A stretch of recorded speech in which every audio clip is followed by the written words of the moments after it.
Hello, அஸ்ஸலாமு அலைக்கும். இன்றைக்கி நம்ம ஒரு மீன் ரெசிபி பார்க்க போகிறோம். அது கிராமத்து மீன் குழம்பு. ஓகேங்களா?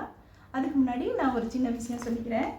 இறைவனிடம் நமக்கு தேவையான எல்லா விஷயங்களும் எப்போதும் இருக்கின்றன.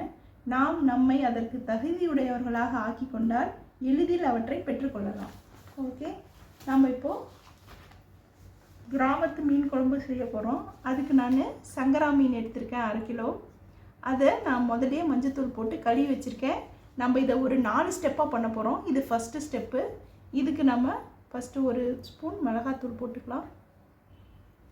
முதலே நான் மஞ்சத்தூள் போட்டதுனால போடலை. நீங்கள் தேவைன்னா கொஞ்சம் மஞ்சத்தூள் போட்டுக்கலாம். 1 டீஸ்பூன் உப்பு போட்டுக்கலாம்.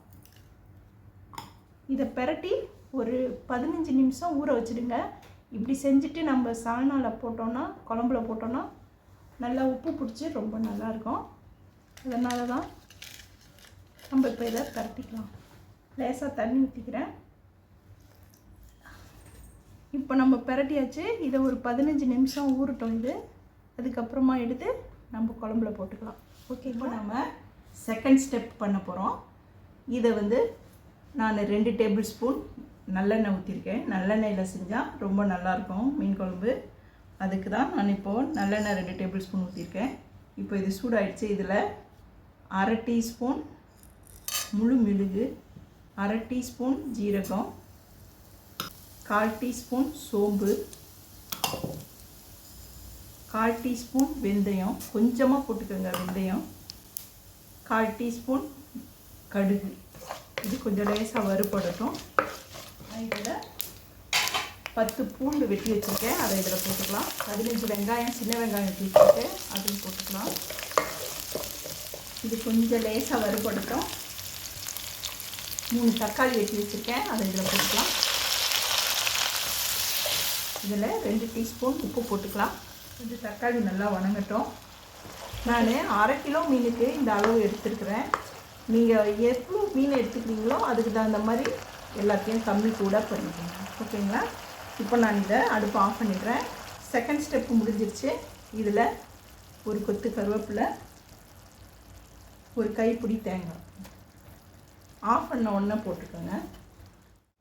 இதை நம்ம ஆறினோடனே அரைச்சிக்கலாம். தேங்காய் நிறையா போடக்கூடாது. ஓகேங்களா? இப்போ இதை இறக்கிக்கலாம். இதை ஆறினோடனே அரைச்சிட்டு நான் உங்கள்கிட்ட காமிக்கிறேன். இப்போது நாம் மிக்சியில் அந்த வதக்கினதை போட்டுக்கிட்டோம். இதோட 1 டீஸ்பூன் மிளகாத்தூள் இதில் போட்டுக்கலாம். 2 டீஸ்பூன் கொத்தமல்லி தூள் போட்டுக்கலாம். இதை இப்போது அரைச்சிட்டு வந்துடுறேன். இப்போ நம்ம தேர்ட் ஸ்டெப்புக்கு போகிறோம். இப்போ இதில் 1/2 டீஸ்பூன் ஜீரகம் போட்டுக்கலாம். 1/2 டீஸ்பூன் கடுகு போட்டுக்கலாம். இது நல்லா வெடிக்கட்டும். இதில் நான் 4 டேபிள் ஸ்பூன் நல்லெண்ணெய் ஊற்றிருக்கேன். கொஞ்சம் அதிகமாக தான் ஊற்றணும். இதில் 6 பூண்டு பல் வெட்டி வச்சுருக்கேன். அதை இதில் போட்டுக்கலாம். 10 வெங்காயம் வெட்டியிருக்கேன். அதையும் இதில் போட்டுக்கலாம். கருவேப்பிலை போட்டுக்கலாம். இப்போது நம்ம அரைச்ச மசாலாவை இதில் ஊற்றிக்கலாம். இது கொஞ்சம் தெறிக்கும். அதனால் மூடி வச்சு ஒரு 2 நிமிஷம் கொதிக்க வச்சுக்கலாம். இப்போது மசாலா நல்லா கொதிச்சிருச்சு. இப்போ நான் எலுமிச்சம்பழ அளவு புளி எடுத்து கரைச்சி வச்சுருக்கேன். அதை இதில் ஊற்றிக்கலாம். எப்போவுமே மீன் குழம்புக்கு புளி கொஞ்சம் கம்மியாக ஊற்றணும். கொஞ்சம் தக்காளி கொஞ்சம் அதிகமாக போட்டுக்கணும். இப்போது இது எவ்வளோ தண்ணியாக உங்களுக்கு வேணுமோ அந்த அளவுக்கு நீங்கள் தண்ணி ஆக்கி, நான் இன்னும் கொஞ்சம் தண்ணி ஊற்றிக்கிறேன். இப்போ இதை 2 நிமிஷம் கொதிக்க வைப்போம்.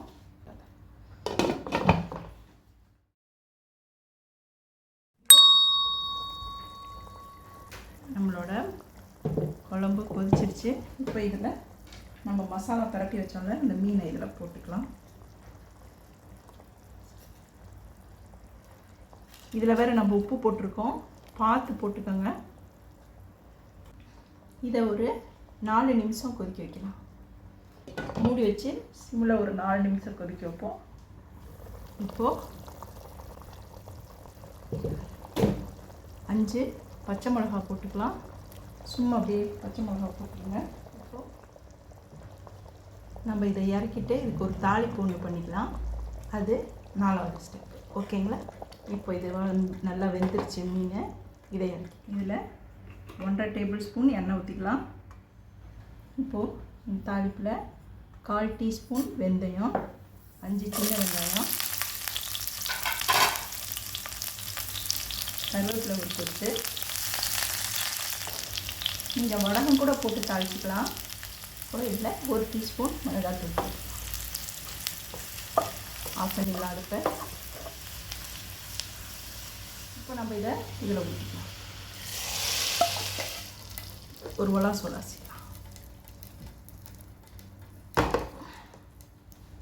நம்மளோட சூப்பரான மீன் குழம்பு ரெடி ஆயிடுச்சு. இதை நான் உங்களுக்கு சர்வ் பண்ணி காட்டுறேன். நம்மளோட ரொம்ப ரொம்ப டேஸ்டியான கிராமத்து மீன் குழம்பு ரெடி ஆயிடுச்சு.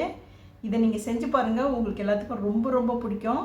கையில் கூட அந்த வாசம் இருந்துக்கிட்டே இருக்கும். இது நீங்கள் எந்த மீனில் வேணாலும் செஞ்சுக்கலாம். இந்த சங்கரா மீனில் தான் செய்யணுன்னு இல்லை. எனக்கு சங்கரா மீன் பிடிக்கும் குழம்புக்கு, அதனால் நான் சங்கரா மீன் போட்டிருக்கேன். நீங்கள் எந்த மீன் வேணாலும் செஞ்சுக்கலாம். சிம்பிளான வேலை தான். ஒரு 4 ஸ்டெப்பு தான் இருக்குது. நீங்கள் செஞ்சு பாருங்கள். உங்களுக்கு ரொம்ப ரொம்ப பிடிக்கும். என்னோடய வீடியோ உங்களுக்கு பிடிச்சிருந்துச்சுன்னா லைக் பண்ணுங்கள், ஷேர் பண்ணுங்கள், சப்ஸ்கிரைப் பண்ணுங்கள். நான் அடுத்த வீடியோவில் உங்களை சந்திக்கிறேன். ஓகேங்களா?